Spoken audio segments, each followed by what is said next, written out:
Good evening, everyone, and welcome to this week's 1 Minute Word. This week I was reflecting on the fact that it's election day, and I was finding in myself that there wasn't this anxiousness, there wasn't an anxiety, I wasn't worrying.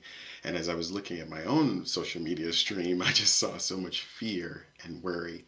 And I wondered, why am I not afraid? Why am I not sort of writhing with the same sort of complicated energy? And I posted earlier, part of it is that I've never been akin to leaning on a superhero. And I'm not expecting the candidate of choice to be a superhero. I'm not expecting that this election will change everything alone. I'm very clear that the election will require each and every one of us, irrespective of the outcome. We will still need to march. We will still need to stand in the gap against homophobia and sexism and racism. We will still need to proclaim Black Lives Matter. It won't end just because of who exactly we've elected. This is important because I realize that my hope isn't in the candidate of choice. My hope is actually in you. My hope is that you will continue to walk alongside me in standing up for justice. My hope is that irrespective of whoever wins, it's up to each and every one of us to continue to use our voice and everything that God has put within us to make this world a better place. If Biden and Kamala win, prayer shouldn't end. Standing up for justice shouldn't end. Demanding police reform shouldn't end. Demanding health care for all shouldn't end. Demanding that people who make more should be taxed more. None of those things should end.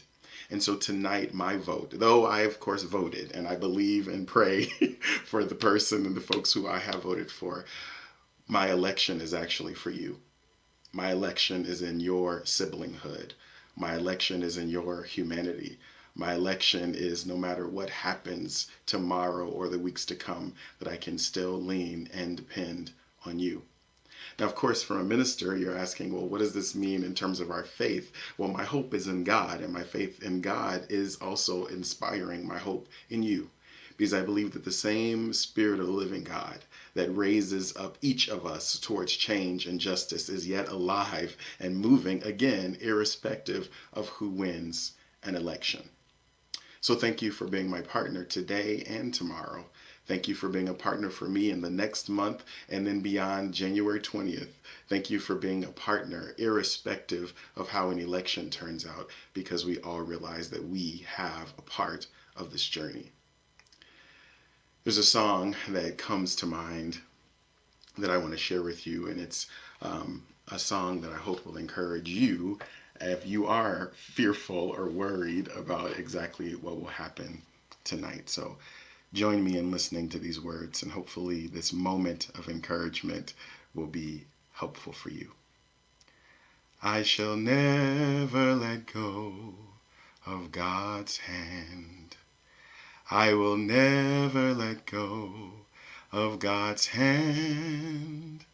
God has done so much for me. I shall never let go. God's hand, God's healing hand, God's healing hand. I shall never let go. God's hand, God's saving hand. And we need some saving now. God's saving hand. I shall never let go. God's hand, God's justice hand. We need justice.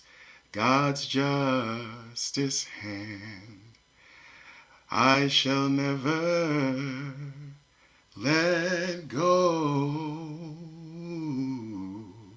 God's justice hand. Friends, my hope is in you. My hope is in God. Let us never let go of God's hand, even in the midst of a troubling day, even in the midst of some tense stomachs and some worry and fear, knowing that we are holding on to God's unchanging hand will hopefully encourage you. Be blessed on this election night and tomorrow and the days and weeks